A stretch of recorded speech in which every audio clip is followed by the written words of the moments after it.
So I've got a start for you. On Kai Havertz to kind of almost go along with the last point that you made.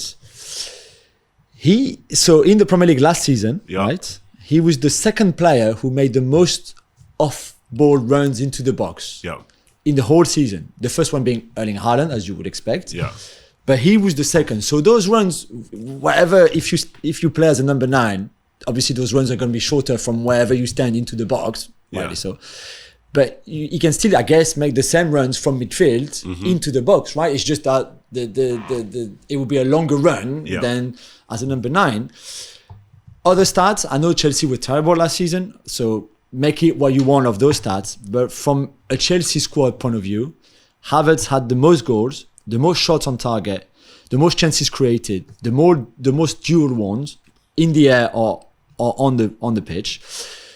He won the most possessions of the last 30 yards of the first 30 yards of the opposition team. He had the most final third passes into the game. So basically, he did everything for that Chelsea team. And I wonder, Ned, if at some point Arteta and Arsenal looked at all those numbers, and as you all often said to me, it's all about perception and what, and you can look at Chelsea and say, okay, they finished 12th. He had 7 goals in 50 games or whatever.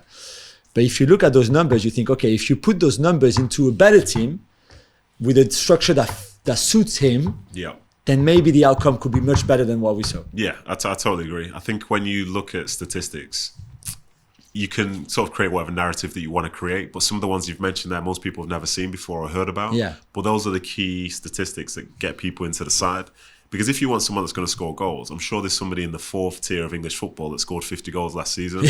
So just bring them up to the Premiership. I'm sure that if scoring goals is the only thing, that's the easiest thing in the world. But there's more to it. And I think some of those stats that you mentioned there, whether it's the one breaking into the box, like you said, only second to Haaland. And everyone sees the Haaland runs and they say, oh, he's so good at getting into the box. But no one's saying that about Havertz.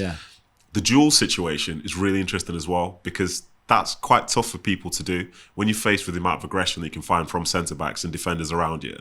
That's impressive. The interceptions in terms of balls being won back in that final third, that's really good. That's somebody that's on the front foot. So I like that. Everything you've mentioned there, I think if you're from an Arsenal perspective, you could picture the value that would have within your team. When the ball's wide with Saka, Odegaard, Martinelli, whoever, Trossard, you want someone that's breaking their back to get into the box. Bang, there it is.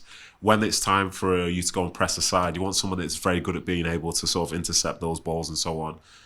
When, you need to just have like an out ball, it's great that you can do that. And all this at the age of 24, which is still young, quite young in the grand scheme of things. I like it. I think looking at that, the stats have. I was sold already, but you can put it in like permanent ink now. I'm on board with it. I think it's a great signing. So just to finish on Havertz, if you were the sporting director or the owner of a top Premier League club, would you sell to a rival? You mentioned the word rival earlier. I did it in quotes though. Yeah, in quotes. This is different though, because we saw it last season with Zinchenko and Gab and Juls coming from City to Arsenal, and in a way could have come back to haunt them a little bit.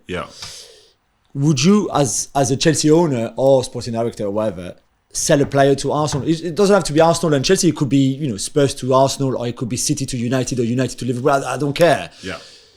Or is it more complicated than just that? I think I'm getting the feeling that it's more complicated than that. It sounds to me like Chelsea needed to let some people go this summer. They need some money, So if you need to let people go, it's great if you've got loads of offers. But what happens if you don't?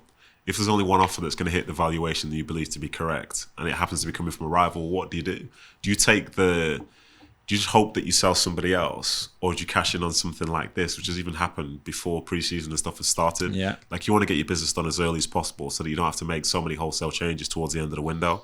Like in, the way it goes, when all the panic deals start happening in the last 2 weeks of the window, you don't want anything to do with that. Definitely not. But it is a funny look to see somebody go to a rival, and historically in more recent times you would have thought that Chelsea were the bigger outfit than Arsenal historically. But I wouldn't want to do it, but it seems like their hands are tied a little bit. They are, that's true. So you, in some ways, like, what chance do you have really? That's true. Thanks so much for watching ESPN on YouTube. And for more sports highlights and analysis, be sure to download the ESPN app. And for premium content and live streaming, subscribe to ESPN Plus.